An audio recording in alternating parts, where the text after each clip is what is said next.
So what's up guys, कैसे हो सारे। तो गाइज़ आज फिर आ गए एक नई व्लॉग करने।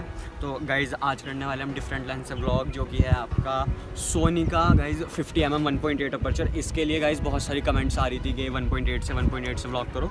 तो गाइज़ आज 1.8 प्राइम लेंस से व्लॉग करने वाले हैं। हवा बहुत तेज़ चल रही है, तो अगर हवा के साउंड आए भाई इग्नोर कर दो। और भाई मैं देख रहा हूँ आजकल लोग वीडियो देखते हैं और ऐसे चले जाते हैं, चैनल सब्सक्राइब नहीं करते। तो गाइज़ चैनल सब्सक्राइब ज़रूर करना, मोटिवेशन मिलती है। वीडियो को लाइक कर दो अच्छी लगे तो, और इंस्टाग्राम पे फॉलो करो। जो भी आपकी क्वेश्चंस हो आप इंस्टाग्राम पे पूछ सकते हो। और चलिए स्टार्ट करते हैं और देखते हैं कैसे शॉट्स आते हैं।